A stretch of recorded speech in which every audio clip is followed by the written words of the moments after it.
Welcome to all of you guys. This is Kailash Sharma and you are watching online platform of Kalp Career Institute. और आज हम 8th class के NCERT का अपना next chapter 10th chapter करने जा रहे हैं। इस लेसन में रियल में काफी ऐसी चीजें हैं जो आपको रियल में सरप्राइज करेगी, बिकॉज ऐसी बेसिक डिटेल्स 8th क्लास के एनसीईआरटी में और सीधी सीधी लिखी हुई जो एग्जाम के व्यू से भी इम्पोर्टेंट है, ऐसी हमें काफी जानकारियां मिलने वाली है। तो इसलिए दोस्तों लेसन को स्टार्ट करते हैं। अपने रजिस्टर और पेन को, हथियारों को अपने पास रख लीजिएगा। स्टार्ट करते हैं हम लेसन को। लेसन है ध्वनि। पहले पेज पर ध्वनि के बारे में कुछ भी नहीं दे रखा। यहां से मैं आपको बता चुका हूं दोस्तों, उतनी ही जानकारी लेंगे जितनी यहाँ गिवन है। बहुत सारे ऐसे फैक्ट है जो सीधे सीधे यहाँ लिखे हैं, मैं आपको वो फैक्ट दिखा रहा हूँ केवल बस, और उसके बारे में इर्द गिर्द थोड़ी बहुत बात कर लेते हैं। मैं आपको ये टॉपिक नहीं समझा रहा, जिस लेवल पे ये टॉपिक है उस लेवल पे मैं नहीं बात कर रहा। अगर यहाँ हम ऐसे बात करेंगे, कान आ गया, कान के बारे में खोल के बैठेंगे तो 1 घंटा लग जाएगा इसमें। वो आप अपने हम टॉपिक की जगह करेंगे, हम यहाँ नहीं करेंगे। यहाँ हम केवल एनसीईआरटी कर रहे हैं, केवल एनसीईआरटी। दूसरे पेज में दोस्तों कंपन, और कंपन जो है वो क्या है?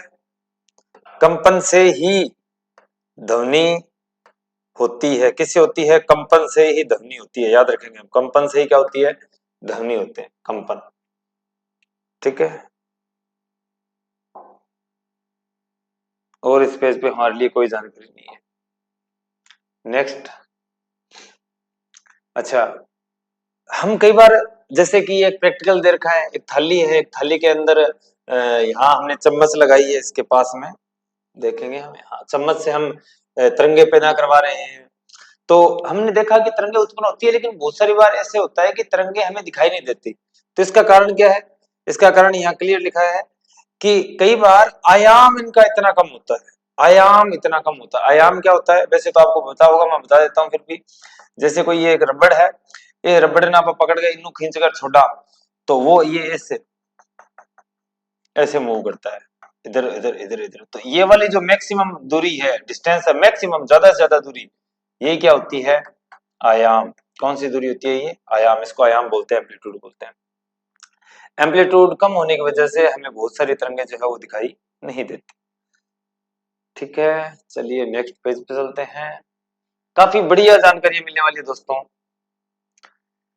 जैसे यहाँ कोई वाद्य यंत्र है, उसको हमने बजाया, जैसे सितार वगैरह, तार वगैरह बजाए उसके, तो वो केवल तारों के कंपन से उत्पन्न होने वाली आवाज नहीं है, वो जो है वो पूरे संपूर्ण यंत्र से कंपन करता है।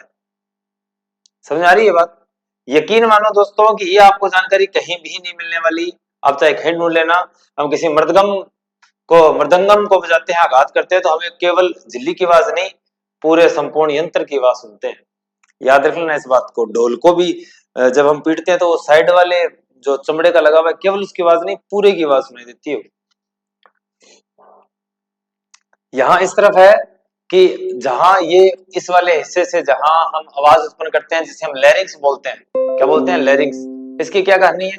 यहाँ बस सीधी सी है, इसमें तो कोई खास जानकारी नहीं है इसके बारे में, कि ये ओपन स्ट्रक्चर दिखा रखी है और इस तरह की है कि साइड में दो इस तरह के दो तंतु रहते हैं और बीच में से हवा निकल सके। जब फेफड़ों से हवा निकलती है तो इन तंतुओं में कंपन होता है और इन तंतुओं में कंपनों से ये आवाज पैदा करते हैं। जब ये ढीले होते हैं तो अलग तरह की आवाज, जब खींचे हुए होते हैं तो अलग तरह की आवाज। जब फेफड़े वायु को बलपूर्वक झिल्ली से बाहर निकालते हैं तो वाग तंतु कंपित होते हैं, इन्हीं से ही आवाज उत्पन्न होती है। अलग अलग प्रकार की आवाज ये कहीं से ढूंढ लेना। अगर आपको ये कहीं भी डिटेल मिल जाए तो मैं दावे के साथ कह सकता हूं, अगर कहीं भी ये डिटेल मिल जाए आपको, पुरुषों में वाग तंतुओं की लंबाई लगभग 20 mm और महिलाओं में 15 mm, कहीं नहीं मिलेगी, यहाँ 8th क्लास में मिलेगी। और फिर कहते हो सर कि कंटेंट नहीं है। कंटेंट क्या? ये इस तरह की करे भाई। निर्वात में आवाज सुनाई नहीं देती। निर्वात है, निर्वात में जो है ध्वनि को एक जगह से दूसरी जगह जाने के लिए माध्यम की आवश्यकता होती है।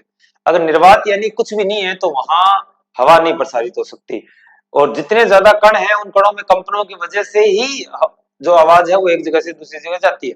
तो जितने ज्यादा कण, जितने पास पास हवा की आवाज की गति उतनी ज्यादा। ठोस में सबसे ज्यादा, द्रव में उससे कम, गैस में उससे भी कम। द्रव में गति कर सकती है, ठोस में गति कर सकती है। मैं आपको वो चीजें नहीं बता रहा जो एकदम बेसिक है, जो आपको मालूम है, मैं केवल वही फैक्ट बता रहा हूं जो यहां से आएगा। ठोस में चल सकती है,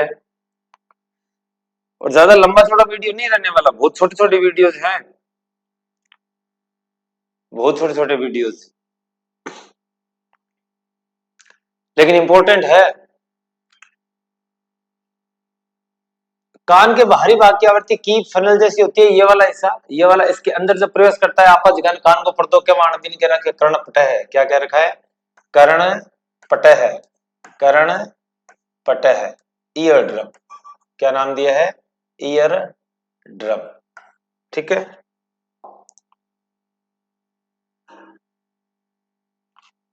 नेक्स्ट। और ये यहां से होते हुए कंपन, ये इस तरह की कहानी है। नीचे एक डायग्राम दे रखा है, बहुत बढ़िया डायग्राम दे रखा है, इसमें नहीं, शायद लास्ट पेज पे है, ये रहा। कान का पर्दा है, ये कान का पर्दा है, इस तरफ कण है। जब एक तरफ से हम कंपन करते हैं तो पर्दे में दूसरी तरफ भी कंपन हो रहे हैं। ये देखो, यहां से हमने आवाज की तो आवाज में कुछ कंपन है, तो दूसरी तरफ भी कंपन होते हैं। तो आगे जो ये कंपन पास हो रहे हैं, कान के पर्दे के दूसरी तरफ से जो ये कंपन पास हो रहे हैं, ये यहां जाते हैं आंतरिक करण के पास, यानी अंदर कोई स्ट्रक्चर है, इनकी स्टेपीज वगैरह हड्डियां बहुत होती है, और वहां से ये मानसिक संकेत किसी संकेतों के थ्रू दिमाग तक पहुंचते हैं और वो दिमाग पढ़ लेता है। इसमें इतनी जानकारी है, इसमें ज्यादा टेक्निकल नहीं है कि हाँ ये जाता है वहां वो जाता है। आयाम, आयाम क्या होता है? और आयाम और आवर्ती, आयाम के बारे में हम बात कर ली। जब ध्वनि की तरंग कोई इस तरह आगे जा रही है, कोई भी तरंग, तो ये वाली जो मैक्सिमम डिस्टेंस होती है, इसे क्या बोलते हैं? हम आयाम कहते हैं। क्या कहते हैं? हम आयाम कहते हैं। क्या कहते हैं? आयाम कहते हैं। और ये ऊपर नीचे होना, यहां से लेकर यहां तक वापस यही मिलना, ये एक दोलन पूरा हो चुका है। क्या पूरा हो चुका है? एक है दोलन, या एक कंपन, या फिर एक है कंपन। दो लगातार श्रृंग या दो लगातार गृत, इनको बोलते हैं गरत। क्या बोलते हैं? गरत। और ऊपर वालों को पॉइंट को क्या बोलते हैं? श्रृंग बोलते हैं। जब यहां से यहां तक आए तो इसका मतलब एक कंपन पूरा हो चुका है, एक कंपन पूरा हो चुका है। यानी कि अगर आप सामान्य भाषा में समझे कि जो दोलन, जो पेंडुलम होता है, उसको हम यहाँ ला के छोड़ देते हैं, यहाँ से वो यहाँ जाएगा और यहाँ से वापस यहाँ आएगा, ऐसे चलता रहेगा। तो यहाँ से वापस यहाँ जाना और यहाँ आना, ये एक कंपन है या एक दोलन है। एक क्या है? दोलन है। तो एक सेकंड में किए गए दोलनों की संख्या, एक सेकंड में, एक सेकंड में किए गए दोलन, एक सेकंड में किए गए कंपन या दोलन, किए गए दोलन या कंपन क्या कहलाते हैं? क्या कहलाते हैं? क्या कहलाती है? आवृत्ति। क्या कहलाती है? आवृत्ति। और इसका मात्रक क्या है? Hertz, HZ। एक हर्ट्ज आवृत्ति एक दोलन प्रति सेकंड के बराबर होती है। यानी अगर एक किसी की एक हर्ट्ज आवृत्ति है तो हम कहेंगे कि एक सेकंड में इसने एक दोलन किया है। अब आपको आवृत्ति, अगर आवृत्ति ज्यादा होगी तो मतलब ये यहां इस तरफ समय चल रहा है। क्या चल रहा है? समय चल रहा है इस तरफ। अगर आवृत्ति ज्यादा होगी तो आपको इस तरह मिलेगी। अगर आयाम ज्यादा हुआ तो ऐसे मिलेंगे। समझ में आ रही होगी बात?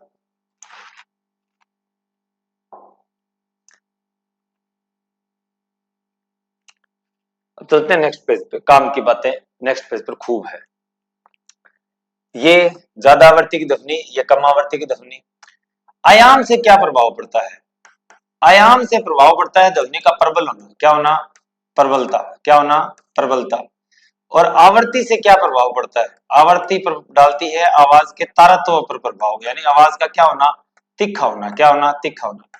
अगर आयाम ज्यादा है, अगर आवाज आयाम क्या है? ज्यादा है, तो आपको ध्वनि क्या मिलेगी? प्रबल मिलेगी। क्या मिलेगी? प्रबल, यानी ऊर्जा ज्यादा होगी, ऊर्जा ज्यादा जुड़ी होगी। ये भी पूछा जाता है, बता देता हूं। अगर प्रबल है तो जोर की ध्वनि, जोर की, तीखी नहीं, जोर की। और कम है तो ध्वनि मंद होगी। क्या होगी? मंद होगी।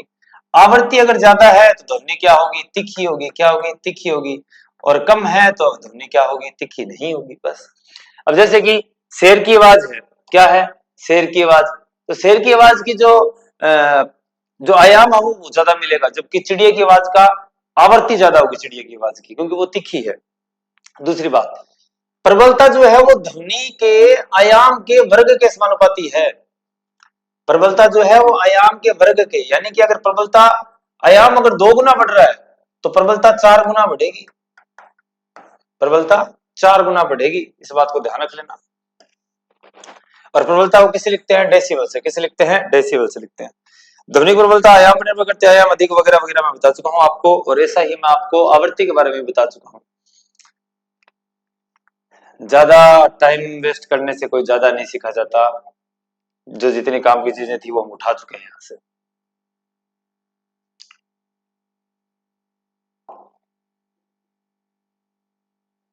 शेर की दहाड़ का तार तो मंद होता है, क्योंकि शेर की दहाड़ क्या है? प्रबल है, और पक्षी की ध्वनि दुर्बल होती है। इसका आयाम कम होगा, जबकि तारत्व क्या होगा? ज्यादा। पक्षी उच्च तारत्व की ध्वनि उत्पन्न करता है, सीटी की आवृत्ति ज्यादा होती है, वगैरह वगैरह ये चीजें। सर्वे और असर्वे ध्वनियां।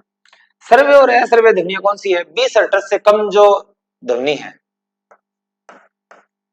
ये क्या है? ये भी हम सुन नहीं सकते। और 20,000 हर्ट्ज यानी कि 20 किलो हर्ट्ज हो तो भी नहीं सुन सकते, यानी कि दोनों ही क्या है? असर्वे है, सुनी नहीं जा सकती। हम 20 हर्ट्ज से लेकर 20 किलो हर्ट्ज तक की ही ध्वनि सुन सकते हैं। हालांकि इससे हम इस तरह की ध्वनि सुनते हैं, इसका शोर से कोई संबंध नहीं है, मैं बता देता हूं आपको, इसका शोर से कोई संबंध नहीं है। आवृत्ति कम ज्यादा होने से आवाज हमें सुनाई देती है, नहीं देती? अच्छा, कुछ ऐसे जीव होते हैं जो इन ध्वनियों को सुन सकते हैं, उच्च आवृत्ति की ध्वनियों को सुन सकते हैं, जैसे कि कुत्ते सुन सकते हैं, मानव नहीं सुन सकते। प्राश्रव्य ध्वनि उपकरण, यानी कि प्राश्रव्य ध्वनि कौन सी है? जो 20,000 हर्ट्ज से ऊपर है। कैसी है? 20,000 हर्ट्ज से ऊपर है, उनको हम क्या कहते हैं? प्राश्रव्य ध्वनि कहते हैं। जिनको हम सोचने, और जो कम है 20 हर्ट्ज से, उन्हें हमने क्या कह दिया? अश्रव्य ध्वनि कह दी। अश्रव्य ध्वनि सामान्य वो ध्वनि है जिसको हम सुन नहीं पाते।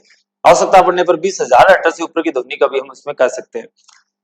और स्पेसिफिक का बात करेंगे तो 20,000 हर्ट्ज से ऊपर की ध्वनि प्राश्रव्य ध्वनि। ठीक है।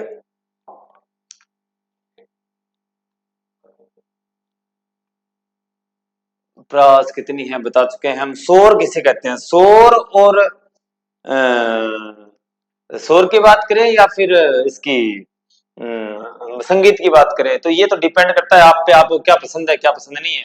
किसी को सिद्धू मूसेवाले की आवाज शोर लगती है, तो किसी को उसका संगीत लगता है। वो तो इस पर डिपेंड करता है भाई, हम कुछ नहीं कर सकते। कम कैसे किया जा सकता है, वगैरह वगैरह। हालांकि अब कहने को तो मैं आपको ये कह दूं कि ये भी इंपॉर्टेंट है। कौन सा? आप लोग सोच रहे होंगे कि सर तो कुछ भी बता रहे हैं। मैं आपको कहने को तो ये कह दूं कि सामान्य श्वास की बुदबुदाहट कितनी है, मंद फुसफुसाहट की कितनी है, सामान्य बातचीत की कितनी है, व्यस्त यातायात की कितनी है, औसत फैक्ट्री कितनी है। लेकिन इनके आने की संभावना ना के बराबर होती है। ऐसी चीजें पूछने की संभावनाएं ना के बराबर होती है। बस ये जरूर ध्यान रखना है कि प्रबलता को डेसिबल में मापा जाता है। ठीक है।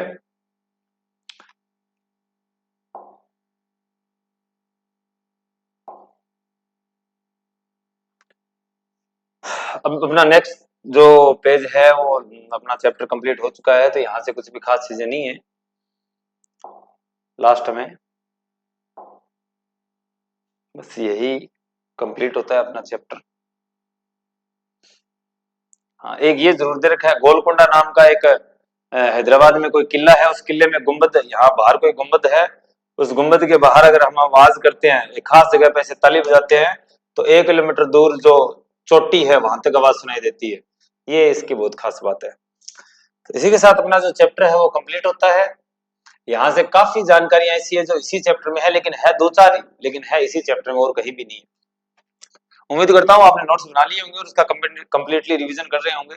अगर आपको प्रॉपर टॉपिक वाइज अगर आपको साइंस की क्लासेस चाहिए तो वो भी हम स्टार्ट कर चुके हैं, आपको प्ले लिस्ट में मिल जाएगी। एक टॉपिक हम कंप्लीट कर चुके हैं, उस टॉपिक के ऊपर क्वेश्चंस आपको जल्दी दिखाई देंगे।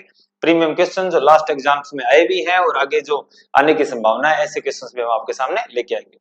तो चलिए दोस्तों, उम्मीद करता हूँ कि आपको हमारा कंटेंट पसंद आ रहा होगा।